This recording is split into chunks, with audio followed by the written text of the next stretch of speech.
Gladys Anderson's journey in the Women's Army Corps as part of the groundbreaking 6888th Central Postal Directory Battalion represents an incredible story of resilience, service, and the pursuit of equality in a world shaped by deep racial and gender divides.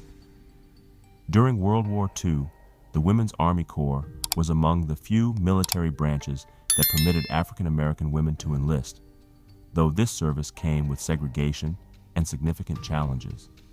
Despite these barriers, women like Gladys Anderson enlisted with the hope that their contributions to the war effort would create pathways for racial equity and professional advancement. For Anderson, joining the Women's Army Corps was a way to acquire valuable skills and experience, especially in secretarial work. She envisioned a path forward that could help her gain upward mobility and perhaps a new societal status upon her return. The pressure to allow Black women to participate in overseas military efforts came from significant leaders and organizations within the African American community, particularly from Dr. Mary McLeod Bethune, a prominent educator and an advisor to President Franklin D. Roosevelt.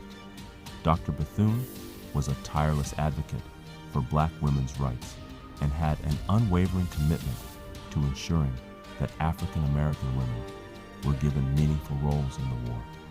Thanks to her efforts, along with political pressure from other Black leaders, the War Department made a historic decision to deploy an all-Black female battalion to Europe in 1945. Anderson was among the 800-plus women who volunteered for this unique mission, which led to the formation of the 6888th Central Postal Directory Battalion, or the 6888. Upon arriving in Birmingham, England, in February 1945, the women of the 6888 encountered an immense task. They faced a daunting backlog of mail that had accumulated over 2 years. This mail wasn't merely letters and packages. It represented the link between soldiers and their loved ones, the very ties that help boost morale among those risking their lives on the front lines. The members of the 6888 embraced the motto, "No mail, low morale," understanding that their work went beyond logistics. It was about maintaining hope and connection for the servicemen. They sorted through the backlog of millions of letters and packages with extraordinary efficiency, clearing it within 3 months by working in round-the-clock shifts. Following their success in Birmingham, the 6888 was transferred to France to address another backlog in Rouen and Paris. Despite their accomplishments, their work was sometimes met with criticism from Army inspectors, who held them to especially high standards. The women also experienced racial and gender discrimination from American military personnel while serving overseas.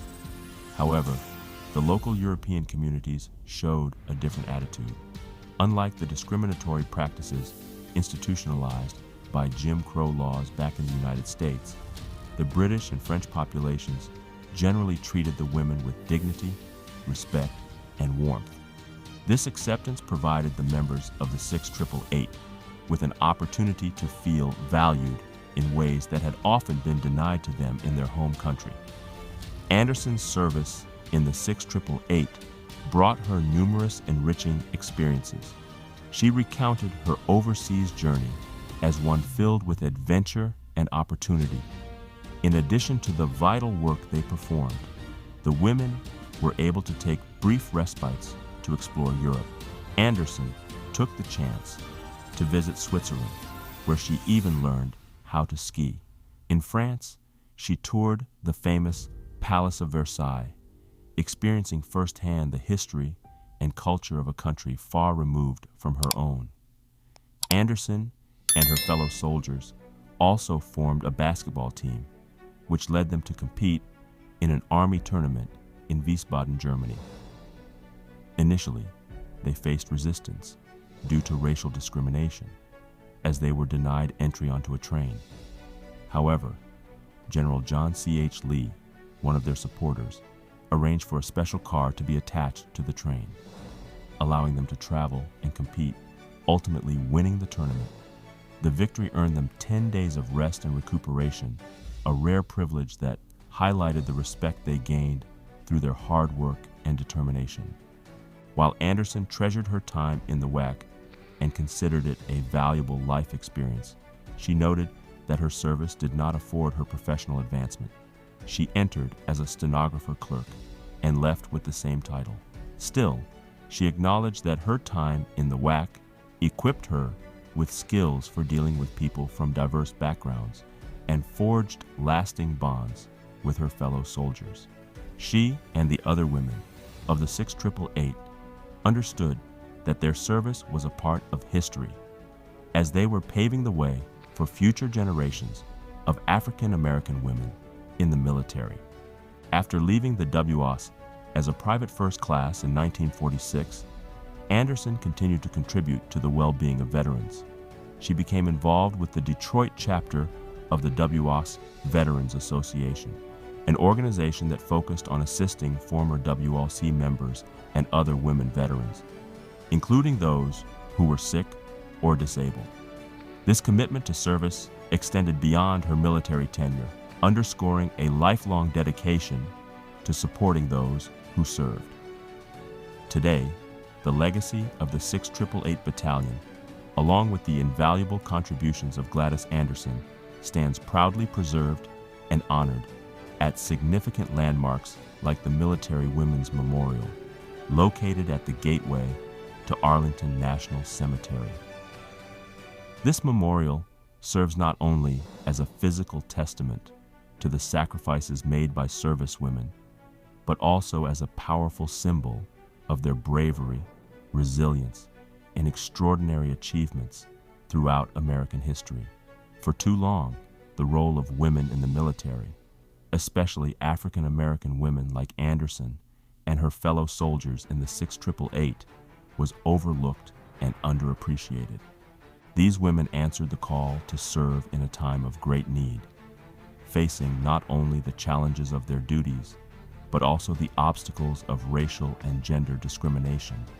Their contributions were essential as they took on the monumental task of sorting and delivering a backlog of mail to ensure that American soldiers stayed connected with their loved ones during World War II.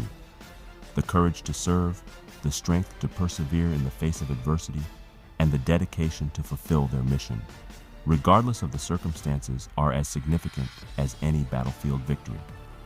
Now, with their story enshrined at the Military Women's Memorial, Gladys Anderson and the 6888 inspire current and future generations to acknowledge and celebrate the often overlooked contributions of women who served the nation with unwavering determination. Their journey from obscurity to recognition serves as a reminder that the true history of service is written not only on battlefields, but also in the steadfast commitment of those who served, regardless of the barriers they encountered. If you like this video and know someone in the military, please share it with them. Thank you for watching.